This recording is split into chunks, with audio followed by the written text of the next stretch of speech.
हमारे चैनल पे आपका हार्दिक स्वागत है।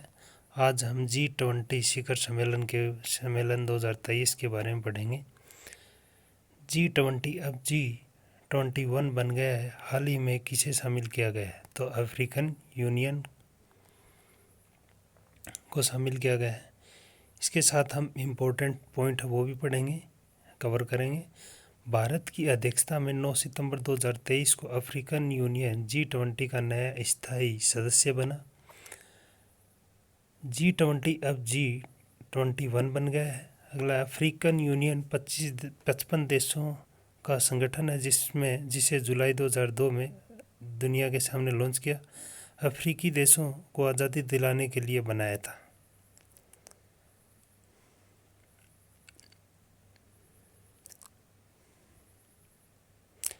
ये इम्पोर्टेंट पॉइंट हैं, साथ साथ में ये भी कवर करेंगे। अगला प्रश्न है, वर्तमान में G20 के कितने सदस्य हैं? तो इसका सही आंसर 19 देश और 2 संगठन शामिल हैं, इसके सदस्य हैं G20 के। देखो, इम्पोर्टेंट पॉइंट है वो कवर करेंगे। जैसे G20 में 19 देश हैं, वो देश अर्जेंटीना, ऑस्ट्रेलिया, ब्राज़ील, कनाडा, चीन, France, Germany, Bharat, Indonesia, Italy, Japan, Korea गणराज्य, मैक्सिको, रूस, सऊदी अरब, दक्षिण अफ्रीका, तुर्की, यूनाइटेड किंगडम और संयुक्त राज्य अमेरिका। ये 19 देश शामिल हैं और 2 संगठन यूरोपीय संघ और अफ्रीकन यूनियन शामिल हैं। ये 2 संघ शामिल हैं। अब देखिए, यूरोपीय संघ में क्या है कि यूरोप में स्थित 27 देशों का एक राजनीतिक एवं आर्थिक मंच है जिसकी स्थापना 1 नवंबर 1993 में हुई। यूरोपीय संघ में 27 देश हैं। इसी प्रकार से अफ्रीकन यूनियन 55 देशों का संगठन है जिसे जुलाई 2002 में दुनिया के सामने लॉन्च किया गया। अगला प्रश्न, 2023 में G20 की अध्यक्षता किसने की? तो इसका सही आंसर है भारत ने की।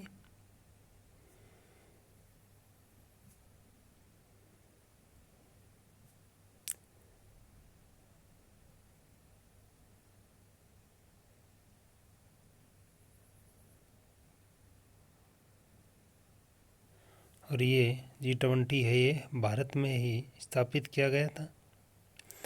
इम्पोर्टेंट पॉइंट हैं, भारत के प्रधानमंत्री नरेंद्र मोदी विश्व के 20 सबसे बड़ी अर्थव्यवस्थाओं वाले समूह G20 के अध्यक्ष बने हैं।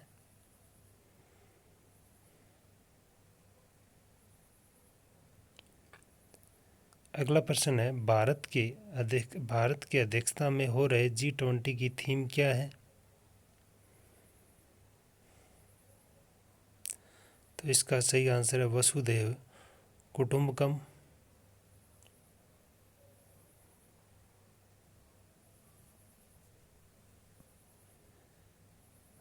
अगला प्रश्न है, अभी तक कुल कितनी G20 बैठकें हुई हैं?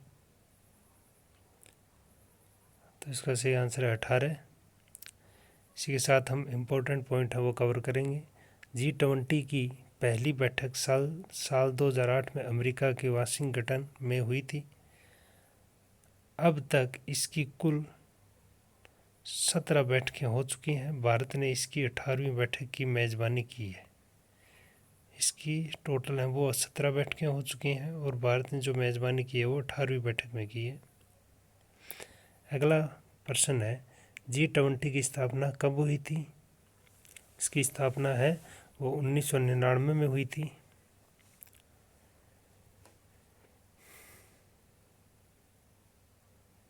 इसी के साथ हम इम्पोर्टेंट पॉइंट है वो कवर करते हैं। G20 की स्थापना 26 सितंबर 1999 को हुई थी।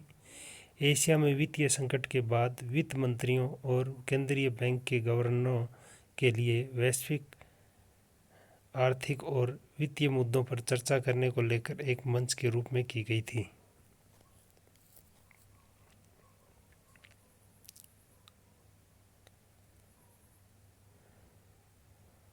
अगला प्रश्न है, G20 का क्या उद्देश्य है? तो इसका उद्देश्य अंतर्राष्ट्रीय आर्थिक सहयोग को बढ़ावा देना है। इम्पोर्टेंट पॉइंट है वो कवर करते हैं। इसका गठन वैश्विक अर्थव्यवस्था से संबंधित प्रमुख मुद्दों का एक हल निकालने के लिए गठित किया गया है, जिसमें अंतर्राष्ट्रीय वित्तीय स्थिरता, जलवायु परिवर्तन शमन और सतत विकास जैसे मुद्दे शामिल हैं। साथ ही यह ग्रुप प्रमुख अंतर्राष्ट्रीय आर्थिक मुद्दों पर वैश्विक नेतृत्व को मजबूत करने में महत्वपूर्ण भूमिका निभाता है। अगला प्रश्न है, G20 के सदस्य वैश्विक सकल घरेलू उत्पाद का कितना प्रतिशत प्रतिनिधित्व करते हैं? तो इसका सही आंसर 85%। अगला प्रश्न, G20 के सदस्य अंतर्राष्ट्रीय व्यापार का कितना प्रतिशत प्रतिनिधित्व करते हैं? तो इसका सही आंसर 75%। अगला प्रश्न, G20 के सदस्य दुनिया की कितनी आबादी का प्रतिनिधित्व करते हैं? तो इसका सही आंसर हो जाएगा 2/3।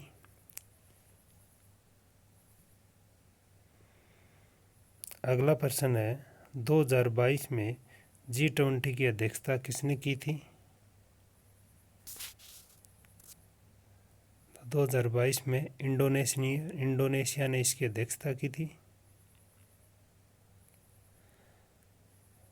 अगला प्रश्न है, 2024 में G20 की अध्यक्षता कौन करेगा? आने वाली 2024 में इसकी अध्यक्षता है वो ब्राज़ील करेगा। इसी के साथ इम्पोर्टेंट पॉइंट है, 2024 में ब्राज़ील G20 की अध्यक्षता और तमाम कार्यक्रमों की मेज़बानी करेगा। इसके बाद 2025 में दक्षिण अफ्रीका करेगा। अगला प्रश्न है, भारत में आयोजित G20 2023 के शेरपा कौन है? तो इसका सही आंसर है अमिताभ कांत हैं। अगला प्रश्न है, भारत ने कितने गैर G20 देशों को आमंत्रित किया है? तो इसका सही आंसर है 9 देशों को आमंत्रित किया है। इम्पोर्टेंट पॉइंट है, भारत ने इस बार अपनी अध्यक्षता के तहत 9 गैर G20 देशों को आमंत्रित किया है, जिसमें बांग्लादेश, मिस्र, UAE, Netherlands, Mauritius, Nigeria, Oman, Singapore और स्पेन शामिल हैं।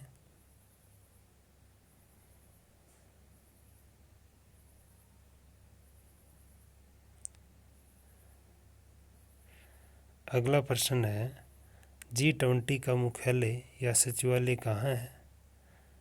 तो इसका सही आंसर है कहीं नहीं।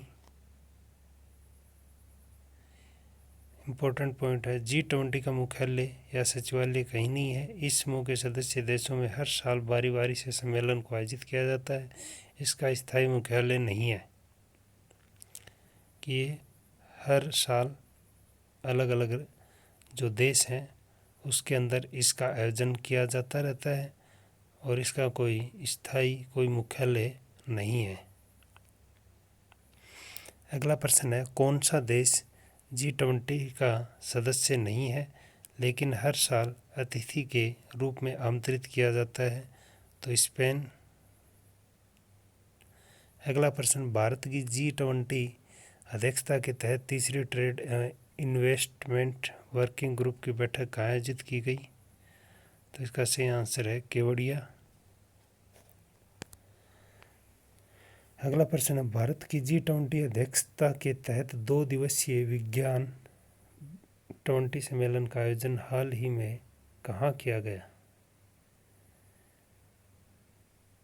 कि भारत की G20 अध्यक्षता के तहत 2 दिवसीय विज्ञान 20 सम्मेलन का आयोजन हाल ही में कहाँ किया गया है? कि वर्तमान में भोपाल में किया गया।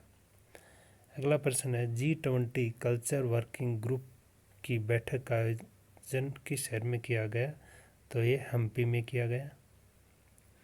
अगला प्रश्न है, तीसरी G20 वित्त मंत्रियों और केंद्रीय बैंक गवर्नरों की बैठक का आयोजन कहाँ किया गया?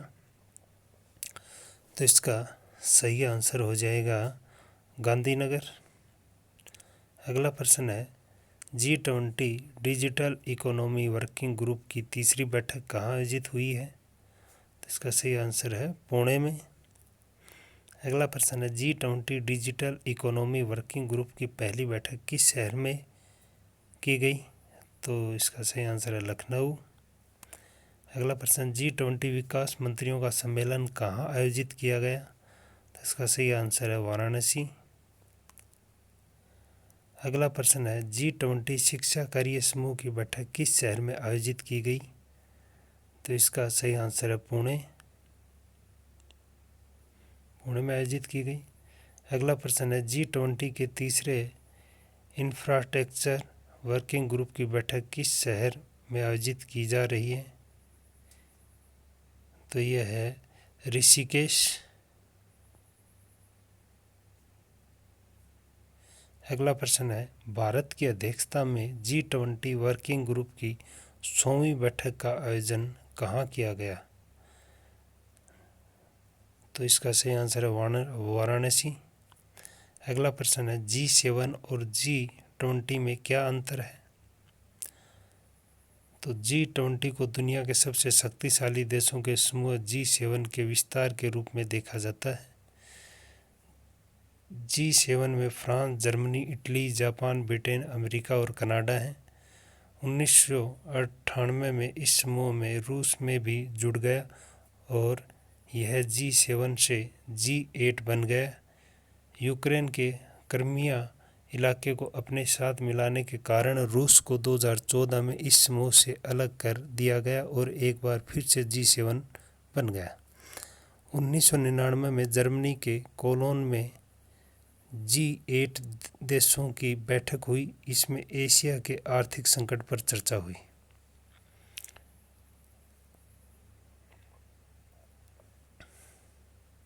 इसके बाद दुनिया के 20 शक्तिशाली अर्थव्यवस्था वाले देशों को एक मंच पर लाने का फैसला किया गया।